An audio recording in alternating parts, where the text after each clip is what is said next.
সুপ্রিয় দর্শক সবাইকে স্বাগত জানাচ্ছি জিএস নিউজ বিডির টপ নিউজে। সাথে আছি নাফিসা নুজহাত। গত বছরের জুলাই আগস্টের আন্দোলনে ক্ষমতাচ্যুত আওয়ামী লীগের রাজনীতি নিষিদ্ধ করার সিদ্ধান্ত নিয়েছে সরকার। শনিবার রাতে অন্তর্বর্তী সরকারের উপদেষ্টা পরিষদের বৈঠক থেকে এই সিদ্ধান্ত এসেছে। আওয়ামী লীগকে নিষিদ্ধ করার দাবিতে গত দুদিন ধরে কর্মসূচি পালন করছে সদ্য গঠিত জাতীয় নাগরিক পার্টি সহ বিভিন্ন দল ও সংগঠন। এনসিপি গঠিত হওয়ার পর থেকেই ছাত্র জনতার আন্দোলনে হত্যাকাণ্ড সহ বিভিন্ন অপরাধের বিচার ও তার দায়ে আওয়ামী লীগের রাজনীতি নিষিদ্ধ করার দাবি জানিয়ে আসছিল। বুধবার মধ্যরাতে ক্ষমতাচ্যুত আওয়ামী লীগ সরকারের সাবেক রাষ্ট্রপতি মোহাম্মদ আব্দুল হামিদ থাইল্যান্ডে গেলে নতুন করে কর্মসূচি নিয়ে মাঠে নামে এনসিপি।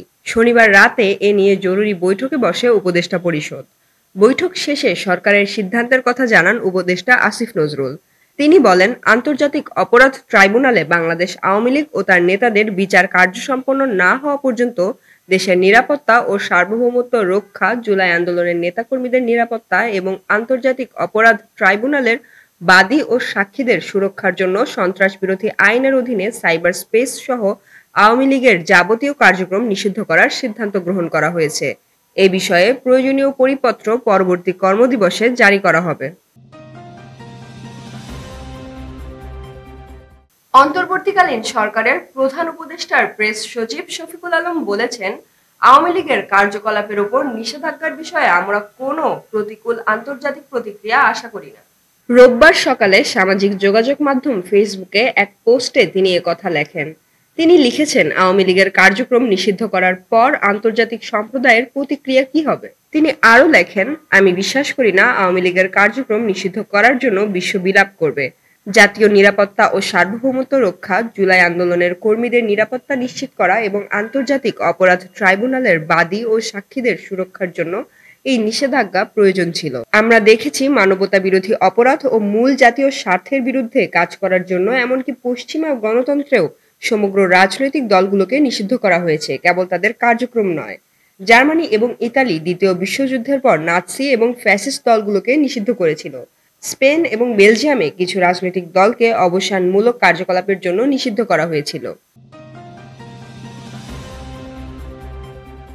জুলাই ঐক্যের টানা আন্দোলনের মুখে আওয়ামী লীগের কার্যক্রম নিষিদ্ধ করার সিদ্ধান্ত নিয়েছে অন্তর্বর্তী সরকার।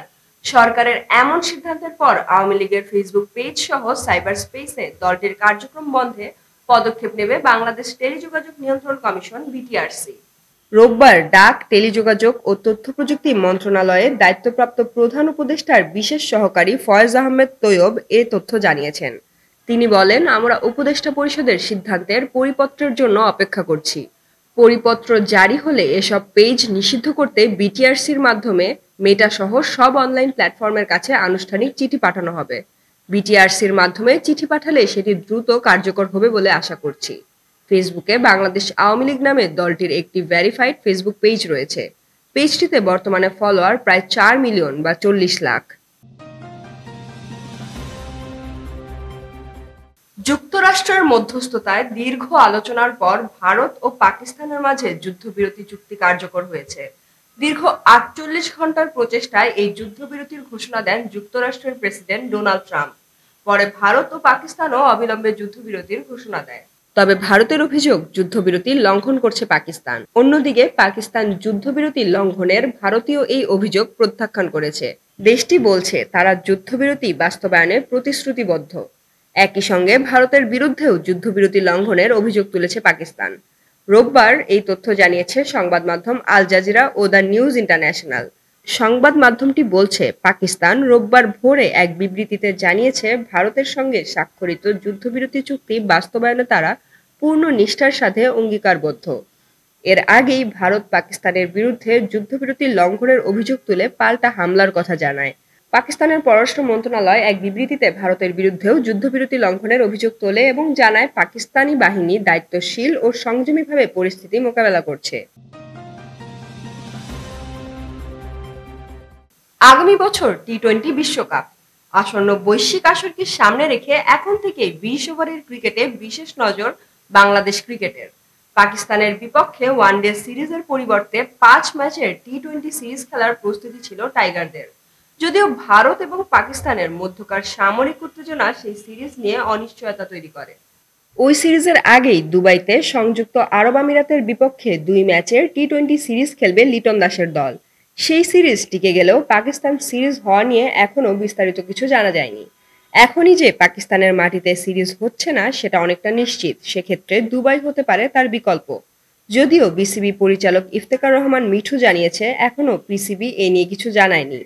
শনিবার আসন্ন দুটি টি-২০ সিরিজের সার্বিক পরিস্থিতি নিয়ে বিবৃতি দিয়েছিল বাংলাদেশ ক্রিকেট বোর্ড বিসিবি। সেখানে বলা হয় পিসিবির সঙ্গে বিসিবির আলোচনা জোরালোভাবে চলছে। বিসিবি আবারও বলতে চায় খেলোয়াড় এবং সাপোর্ট স্টাফদের নিরাপত্তা বোর্ডের সর্বোচ্চ অধিকার। পাকিস্তানের বর্তমান পরিস্থিতি বিবেচনা করে সফর সংক্রান্ত সিদ্ধান্ত নেওয়া হবে, যাতে সেই সিদ্ধান্ত দল ও বাংলাদেশ ক্রিকেটের সার্বভৌমত্ব স্বার্থের সঙ্গে সামঞ্জস্যপূর্ণ হয়। দর্শক, এই ছিল আজকের টপ নিউজে। জিএস নিউজ বিডির সাথে থাকার জন্য ধন্যবাদ। আল্লাহ হাফেজ।